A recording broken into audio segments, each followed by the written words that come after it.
hopes na doye wan fa kwasia ne wo jimi ne wo frustration na wa ya ampe ba bia amfa Mame Mao Akwaba Emfa Umbra Ghana Nsem TV GH so wofre me adwowa searching ebusuafo ora hopes na doye ene wajibi ahye ne wanya semketo akra hopes na doye wan fa kwasia ne wo jimi ne wo frustration na wa ya ampe ba bia amfa wanim se opapon ayede ne tie no nsum kwasia mpani kamienti ase MPP for akweden akutuetu ICG bosses for ewo Ashanti region ka se 1.5 billion se wondundum kane a wagimi wo ye kwasea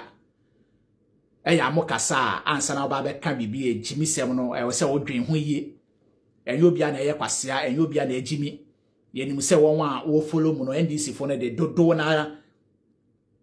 omo ye kwaseafo enti jimi sem a mo be ka kire wo bi eton wasum be wo se mu se enye Ghana ni bia na ejimi ti se won edi mu achi no NDC MPP epese waye bibi emankane adundum pa ankanya Ashanti region because Ashanti region do ye den wo beto abana ma MPP enti MPP hia se obema Ashanti region nkane adundum ansa no mato abetia NDC won se wajimi won se waye kwasea enti esi den MPP bebo ka wa Ashanti region e de ape vote wo honom kwasea kasa Jimmy Fokasa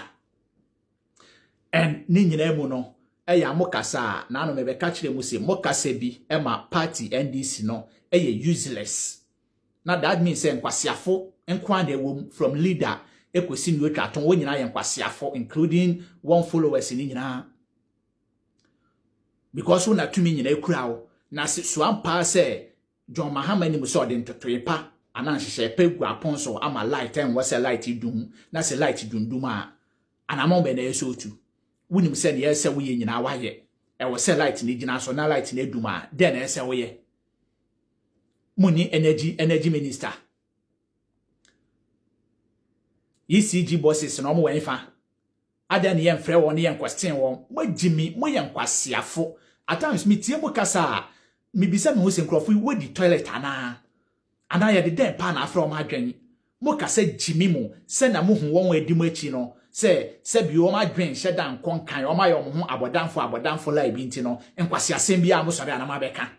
jimi sem bia mo sori ama beka MPP wo power mo ginechi na kokurede enne maba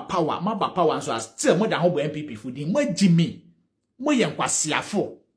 moye moya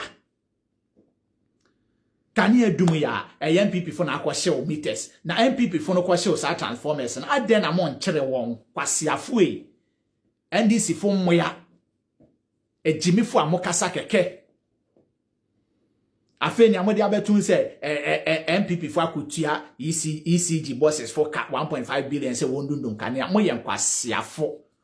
enti ECG bosses no wo hopes na do ye kwasea asese wo eye baabi a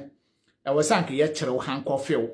na wo bua meye ye hwehwem na won a ekotuetu esika na ye ema ye dundum light ni nyina ye kwakyere won ye mfa ho se wo ye MPP fo se wo ye hefo waka na trasa ye wutibori se na ntwiti asore ko because of mine mbra papa bi anim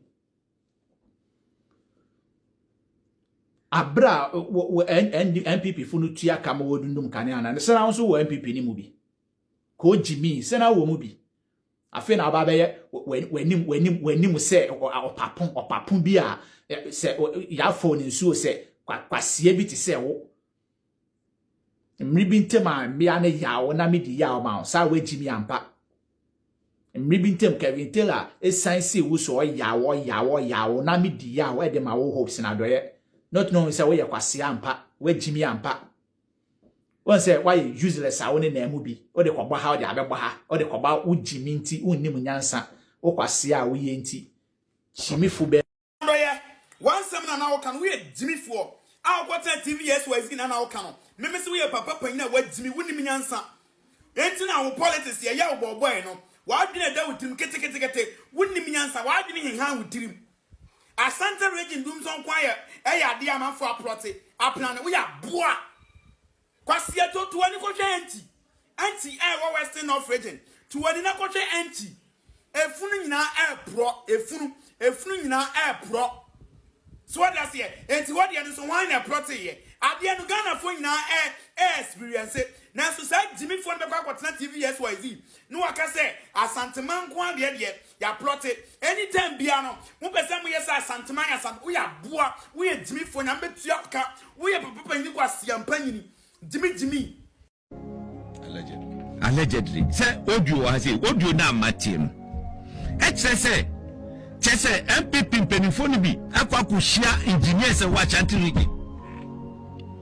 ani emo bia 150,000 Ghana cedis 1.5 billion cabinet tisika 1.5 billion monji na mundundu mungania no na Ghana fo bi e de ama no left right center just waje ni na nesi na adan yomo chese hopes na doye shaman fo bi akonfo okromi ha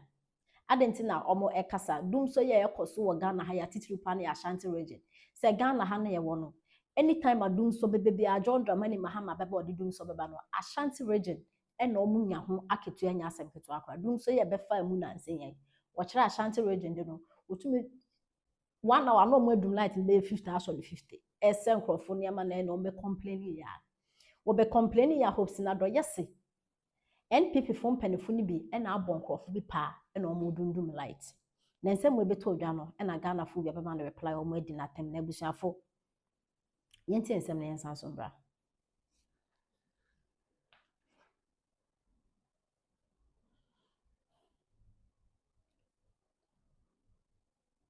abusuafo ene ora hopes na doye ne reply omo de ama no ne politics e na politics no sisi bebia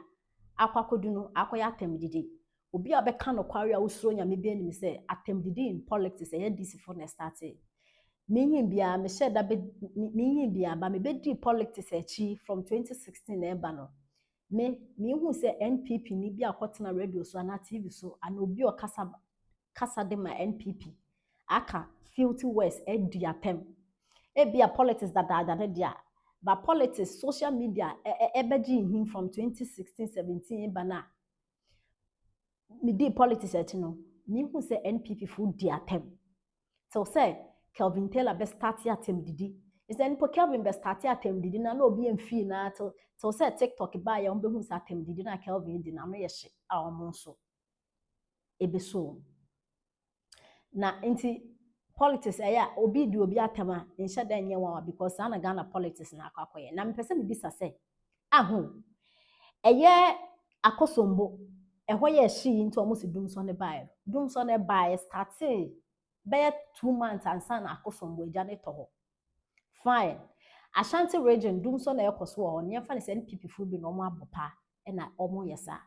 na woni pako na wokasa no se hopes na do yo se NDC fu na mo de propaganda na ato Ghana fu trim na omo se ampen NPP fu da akose akosombo eye ehonome no e na afen so NPP fu ni bi na abopa so omo ndum light was Ashanti region mo ni evidence ni pako na wa abopa no mo ni me no muni mine dia na nyansa bi anim se hopes na do ye wa betena wakasa obi abobi pa muni ni pako na mo nkwoche no because emfa so ye NPP ni na ye NDC ni or say Ghana oman no